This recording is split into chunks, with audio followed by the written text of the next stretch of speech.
እንድንጋባ ይፈልጋል ምናምን። እኔም ኮንትራት ልጨርስ የተወሰነ ጊዜ ነው የቀረን፣ 4 ወር 3 ወር ምናምን አካባቢ ላይ እና እሄዳለሁ ወደ ሀገር ቤት እገባለሁኝ እና ቤተሰቦች ምናምን እሺ ብለው ፈቅደው የእሱም ቤተሰቦች እሱም እኔም ፈቃደኛ ሆነን አንደኛው ወንድሜ አይሆንም አለ ማለት ነው።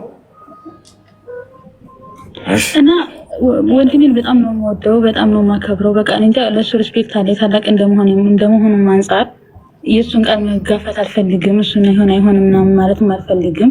የሆነ በስነ ስርዓት ማስረዳት በቻልኩት መንገድ አስረዳሁት፣ ግን ሊረዳኝ አልቻለም እና ወላሂ በጣም ግራ ገባኝ። አሁን እሺ ቆይ ወንድሜን መምረጥ ያለብኝ ወይስ እሱን ምናምን የሚለው ነገር በጣም በቃ አእምሮዬን ሰላም ነሳኝና እንደው ስለሱ የሆነ ምክር እንዲሰጠኝ ነበር። ወንድምሽ ለምንድን ነው እምቢ ያለው?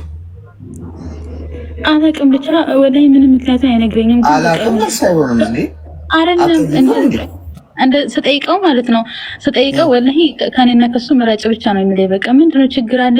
እኔ ማላቅ ያስቀየመህ ነገር አለ ወይስ ደግሞ እሱን የምታውቀው ደካማ ጎን አለ ወይም ደግሞ ጥሩ የማይሆን የምታውቀው ነገር አለ ማለት ነው። አይሆንም ነው የሚለኝ። በቃ አይሆንም ቢሻለው አይሆንም። ሽማግሌ ልኳል? አዎ አፍቃሪሽ መላክ ይችላል። በቃ አሁን የእሱ ጉዳይ ብቻ ነው እያሳሰበኝ ያለው። እሱ እሺ ሳይል እኔ ደግሞ አሁን ላይ ወንድሜ እሺ ሳይል ምንም ነገር አዎ ስራ አለው። እሺ አሁን ይኸውልሽ አንድ ነገር ልንገርሽ።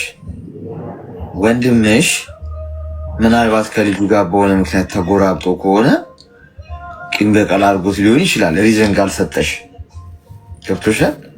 ምክንያት ካልሰጠሽ፣ ምክንያቱም አንቺ ትዳር የመያዝ መብት አለሽ። ሰው ትዳርሽን አፕሩቭ የሚያደርገው ወንድምሽ ሳይሆን እናትና አባትሽ ናቸው አይደል? ወንድምሽ አንድ የስጋ ወንድምሽ ነው፣ አለቀ። ልክ እንዳንቺ የቤቱ አባል ነው። ወይኔን ወይ እሱን ትመርጫለሽ የሚል ምርጫ ማቅረብ አይችልም። እናትና አባትሽ ያንን ቢሉ ወላጆችሽ ናቸው፣ መብት አላቸው። እንዴ ለምን ብለሽ ትጠይቂያለሽ? ወንድምሽ ደስ ስላላለው ብቻ አንቺ ትዳር አትመሰርችም ማለት ነው። ነገ ሲሆነ ሰው ሲመጣ ተመችቶኛል እሱን አግቢው ሊልሽ ነው። እሱ ሙዱ ስለሆነ አንቺ ትዳር የምትይዢ፣ እሱ ሙዱ ስላልሆነ አንቺ ትዳር የማትይዢ መሆን የለበትም። ገብቶሻል? ስለዚህ ለምሳሌ እሱ አልፈልግም እሱ ወይ ትመርጫለሽ አለ። ለምን አሳማኝ ምክንያት ስጠኝ ብለሽ እዛ ጋር ቁጭ ብለሽ መጠየቅ። አሳማኝ ምክንያት ካልሰጠሽ ወይ እሱን ትመርጫለሽ የሚል አይነት እሳቤ ትክክል ተቀባይ ምንም አይነት ምክንያት አያስቀምጥልኝም። እኔ ደግሞ ልጁን ቢያንስ በቃ ከዛሬ በቃ 2011 ላይ አሁን ታህሳስ ብንደርስ 8 ዓመታችን ማለት ነው። 8 ዓመታችን ይገባል። ታህሳስ ላይ ከተዋወቀን ረጅም ዓመት አብረን ኖረናል። ግን ይሄና 8 ዓመት በሙሉ የማንን ጎፈሬ ስታበጥሩ ነው ያልተጋባችሁት? በመካከል እንታረቃለን፣ እንለያያለን፣ እንመለሳለን ምናምን። ያው ስለ በመካከላችን እንደዚህ የከፋ ክፍተት አይኖርም። በቃ ኖርማል የሆነ ነገር ያቀያይመናል፣ ከዛ እንታረቃለን። የ8 ዓመት የፍቅር አንቨርሰሪያችንን እያከበርን የ7 ዓመት አመሸርስ ነው። ትናንትና 7 ዓመት ያለችኝ ያለች ጋይስ መጠናናት ይሄን ፊዚክስ ነው። እኔ እኮ አንድ ትምህርት እንኳን ዶክትሬት 7 ዓመት ምናምን ነው ትምህርት ባለሳሳት ምሁራን ካላችሁ እዚህ ውስጥ አግዙኝ። ዶክተር ለመሆን አንድ ሰው 7 ዓመት ነው የሚማረው። እንደው እሺ እሱ እንኳን ምን ዶክትሬት ልትይዙ ነው በእንትናችሁ በፍቅረኞቻችሁ ላይ የምትጠናኑት? ሰው ተዋውቆ 1 ዓመት ምናምን ከተገባባና ስለሱ ከተዋወቁ ልብለው ከተገባቡ ወደ ገደለው ገብተው 8ኛ ዓመት የትዳር አንቨርሰሪያችንን እንጃከበር ነው ማለት ሲችሉ እነዚህ ሰዎች አሁን 8 ዓመት ባከነ ጋይስ 8 ዓመት 8 ዓመት ቆየንበት። አንደኛ ነገር እኔ በዛ ሰዓት ተማሪ ነበርኩኝ፣ የ8ኛ ክፍል ተማሪ ነበርኩ። 2011 ላይ ሚኒስትሪ ተፈታኝ ነበርኩኝ። እሺ ተማርኩ እስከ 10ኛ ክፍል ድረስ ተምሬ ውጤት ሲመጣልኝ ተውኩት። 2013 ማትሪክን ተፈትኜ ተውኩት። ማትሪክ አልነበረም ግን ባይዘው በዛ ሰዓት ተፈትኜ ተውኩት። ዞሮ አሁን 5 ዓመት ነበርኩም ኢትዮጵያ። ቆይ እሱ ምክንያት ያው ምን ማረግልን ማለኛ ትርጉም የለውም። ገንዘባው ለክሽዋንሽ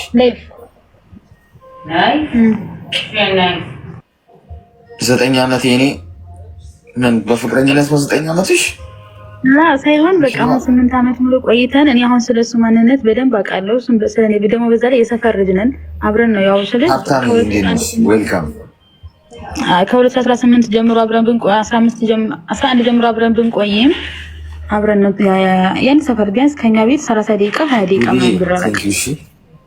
እሺ ቆይ እሱ ምክንያቱ ምንም አያደርግልም። አሁን አንቺ ምንድን ነው የፈለግሽው? አጠቃላይ በቃ አሁን ወንድሜን ነው መምረጥ ያለብኝ እሱን የምር በጣም ነው ግራ ይገባል። በቃ አምላክ እኔ እንዴት ያለ ነገር ነው ጎበዝ። ትዳርና ቤተሰብን ለዩ እንጂ ጎበዝ። እኔ አንደኛ ነገር ቤተሰብ ጋር እንደዚህ አይነት ነገር ሲፈጠር ከቤተሰብ ጋር ቁጭ ብሎ ማውራት ነው በጠረጴዛ ዙሪያ። ሁለተኛ ሽማግሌ ልኮ ቤተሰቦችሽ ይፍቀዱ መጀመሪያ።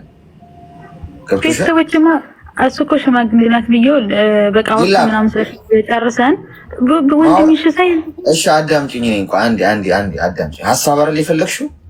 ላክ በይው ይላክ። ግን አሁን አንቺ እዚህ ሳውዲ ሆነሽ አይደለም። በህግ አምላክ ሰው ሀገር ሆናችሁ ሽማግሌ የምታስልቁ ሰዎች አድቡ።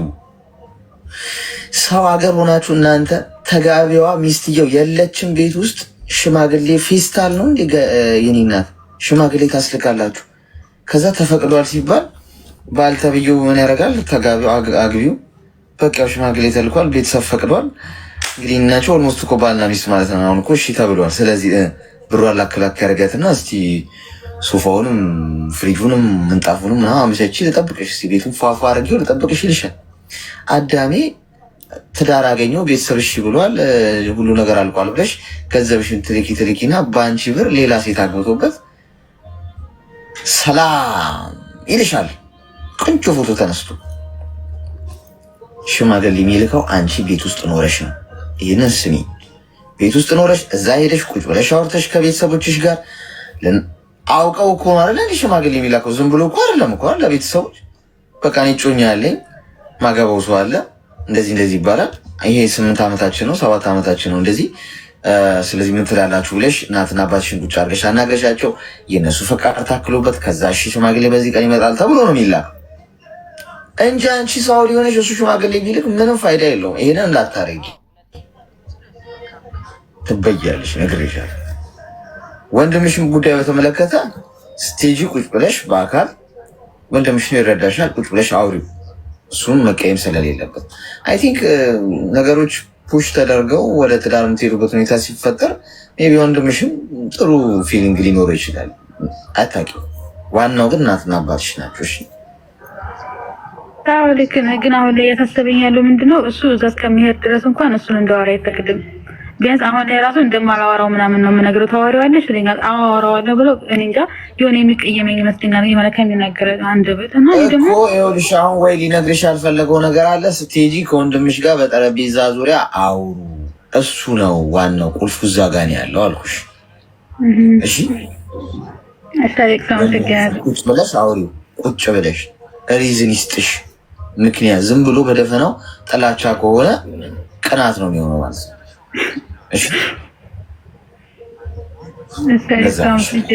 በጣም አመሰግናለሁ። እሺ አመሰግናለሁ። በነገራችን ላይ ዝም ብሎ አንድ ሰው የሚጠላችሁ ከሆነ ያለ ምክንያት እርግጥ በምክንያትም መጥላት አያስፈልግም። ጥላቻ ጥሩ አይደለም። ጥላቻ በአእምሯችሁ ውስጥ እንዳይኖር ማንም ሰው እንዳትጠሉ። ግን ሰንበዲ አሁን ሌላ ሰው ብሎ የሚጠላችሁ ከሆነ ቅናት ነው። እሺ ሌላ ታሪክ። እኔ እንዲህ ስላደረገችኝ ነው መጠላት፣ እንዲህ ስላደረገኝ ነው መጠላት ካለ አንድ ሰው ኦኬ ምክንያት አለው።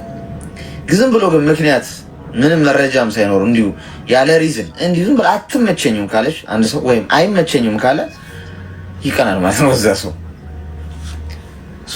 እንደዛ ነው እሺ መሆን ያለበት። እሺ እኔ እኮ አፍክ ትፈቃቀሩታል